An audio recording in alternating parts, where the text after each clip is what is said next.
Just because many screenwriters, directors, and stars are way to the left doesn't mean that films with libertarian themes and messages don't get made. Here are 5 great movies made over the past 25 years that any libertarian will enjoy.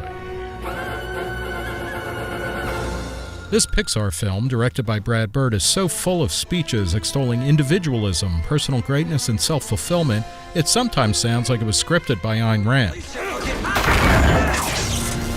You sly dog! You got me monologuing! I can't believe it. In fact, Rand is clearly part of the inspiration for the character of Edna Bird.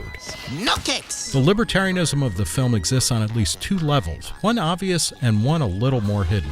But even the supervillain in The Incredibles is a creature of self-invention and self-improvement. While the Incredibles are born with their powers, Syndrome is a normie who worships Mr. Incredible and is desperate to be his sidekick. I know all your moves, your crime-fighting style, favorite catchphrases, everything! I'm your #1 fan! When Mr. Incredible dismisses young Buddy, he uses that disillusionment to fire his ambitions to create weapons and powers via innovative technology. Like an animated version of Richard Nixon, Syndrome's ambitions ultimately get the best of him. I mean, after all, I am your biggest fan.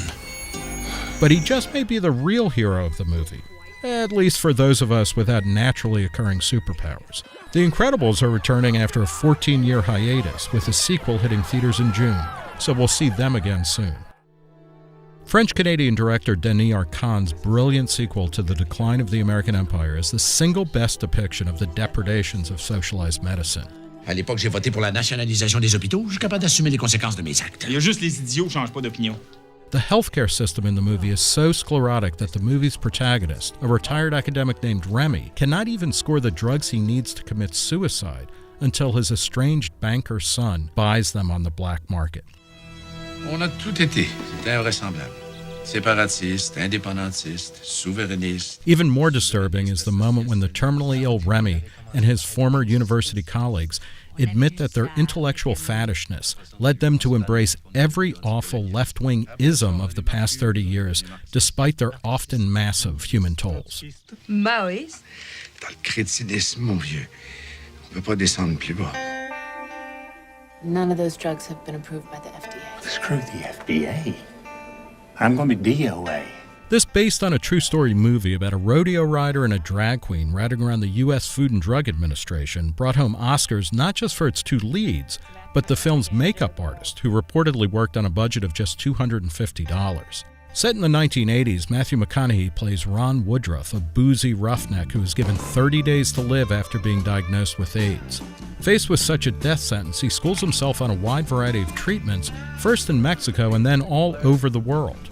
With the help of a cross-dressing party girl named Rayon, Woodruff skirts FDA prohibitions against importing, using, and selling unapproved drugs by creating a buyer's club in which members pay a monthly membership and assume all risks. I'm afraid that you are nothing more than a common drug dealer, so if you'll excuse us, we would like... Well, I'm a drug dealer. Now you're the fucking drug dealer. I mean, goddamn, people are dying. The depiction of indifference to patient suffering and bureaucratic quashing of medical freedom, even for people who are certain to die, is unsparing, deeply moving, and totally inspirational, especially now that even Donald Trump has endorsed right-to-try legislation that would allow terminally ill patients access to non-approved medicines.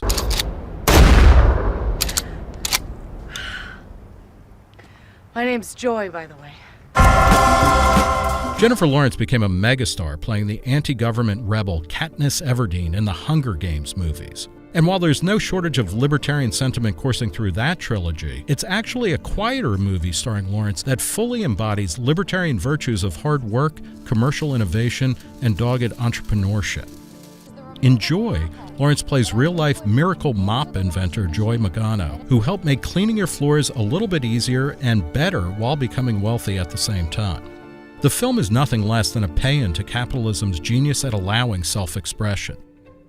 As the story begins, Joy is supporting a wide variety of family layabouts while barely making ends meet, but she is firm with her daughter about what really counts. In a dramatic scene with Bradley Cooper, who plays an executive at a home shopping network, Joy summarizes in a few sentences what it took Joseph Schumpeter, Friedrich Hayek, and Milton Friedman whole books to say. You said to me that David Selznick, the son of immigrants, married Jennifer Jones, an all-American girl from Oklahoma, because in America, all races and all classes can meet and make whatever opportunities they can, and that is what you feel when you reach into people's homes with what you sell. As former Reason editor Virginia Postrel wrote of Joy, the film acknowledges the wealth-creating value of incremental improvements, even in the most mundane items. When it was first released in 1984, Ghostbusters quickly became the most successful comedy in film history. In many ways, the movie was perfectly in sync with the Reagan Revolution's valorization of business and demonization of government. You've never been out of college. You don't know what it's like out there. I've worked in the private sector. They expect results. Ghostbusters begins with a team of paranormal investigators getting kicked out of Columbia University for, well, being bullshit artists. They're forced to start their own risky business venture, filling what they believe is an underserved market niche. We're ready to believe you. Even though New York is literally being invaded by evil spirits, the true villain of the movie is not the otherworldly demon Gozer, but an Environmental Protection Agency bureaucrat named Walter Peck. I want this man arrested. Captain, these men are a criminal violation of the Environmental Protection Act. And this explosion is a direct result of it. Your mother can't! But of course, the Ghostbusters ultimately persevere, save the city, and turn a good buck in the process. We're going to have to ask you for 4 big ones, $4,000 for that. But we are having a special this week on proton charging. Well, what do you think? That was totally wicked! It's by no means an exhaustive list, so add your personal favorites in the comments. And don't forget to tell us just how wrong we are either.